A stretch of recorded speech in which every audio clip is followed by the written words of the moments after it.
Bonjour, la paix soit sur vous. Quelques petites réflexions de passage à Paris. J'ai pu discuter et j'ai pu finalement me rendre compte de l'intérieur d'un certain nombre de tensions, de difficultés, d'une espèce de chape comme ceci que l'on peut ressentir dans la discussion et dans le sentiment général. Et ce qui m'est apparu, c'est qu'aujourd'hui, ce dont nous avons besoin en France, c'est de dépasser les réactivités émotionnelles. Alors, elles vont dans les deux sens, soit en niant complètement le fait religieux, soit en l'occurrence de pouvoir dire c'est uniquement socio-économique, ou il faut simplement s'intéresser à la question de la politique internationale.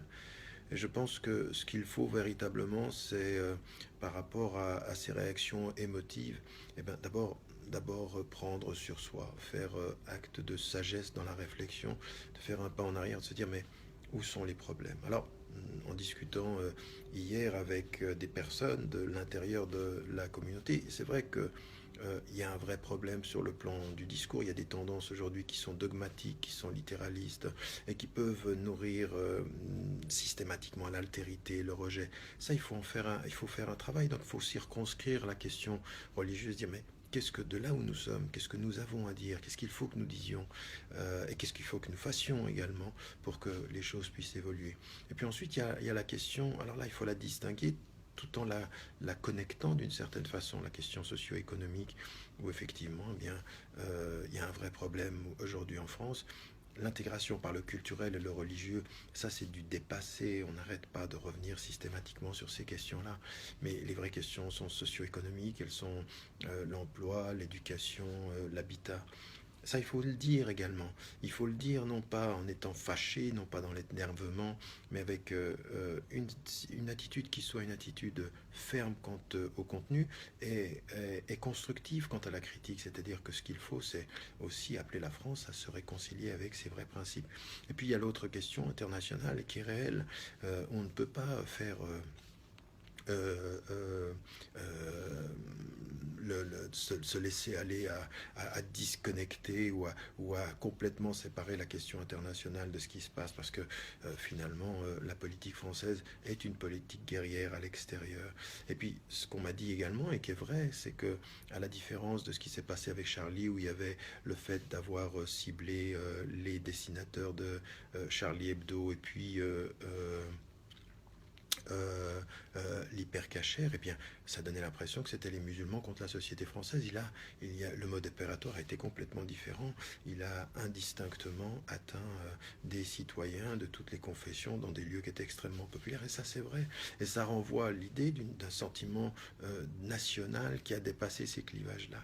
Et ça, il faut en tirer profit positivement, parce que ça, c'est vrai. On a vu des histoires, il y a des sentiments qui traversent tout le monde. Ce qu'il ne faudrait pas, par contre, c'est qu'au nom de ce sentiment de participer à la nation, eh bien, on en vienne à ce qui est la conséquence de la doctrine du choc, en l'occurrence, et la stratégie qui est liée, c'est que finalement, pour montrer que on est avec la société française, on est avec le sentiment national, et bien on en vienne à appuyer de façon inconsidérée les politiques de guerre qui ont transformé votre président d'une certaine façon en quelqu'un qui répétait 15 ans plus tard ou 14 ans plus tard ce que Bush avait dit en disant on va aller punir, on va aller frapper. Il faut qu'on apprenne de l'histoire. Et donc, ce que j'aimerais dire, c'est qu'il nous importe et qu'il est important pour les citoyens d'avoir d'abord une sagesse qui commence par le vocabulaire, qui commence par circonscrire les problèmes, qui ne les sépare pas, mais qui ne les confond pas. Et puis, d'un autre côté également, qui soit une démarche de réconciliation, en disant, mais regardons véritablement en face ce que nous disons quant à nos valeurs et ce que nous faisons quant à nos pratiques politiques et à nos pratiques sociales.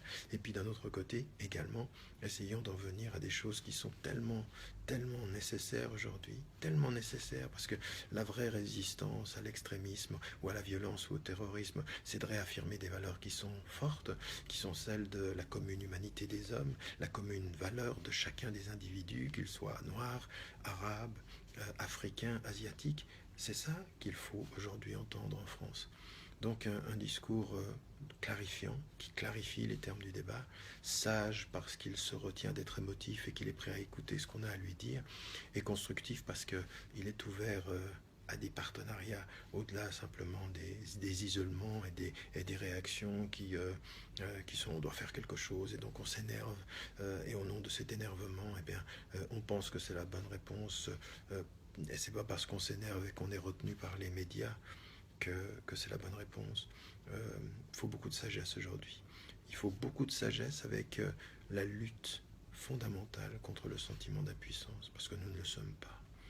Nul n'est impuissant en fait à son niveau. On peut tous faire quelque chose et il faut le faire, au moins à notre niveau. Voilà quelques réflexions en passant. N'oubliez pas, n'oubliez jamais de dire à ceux que vous aimez que vous les aimez et à bientôt.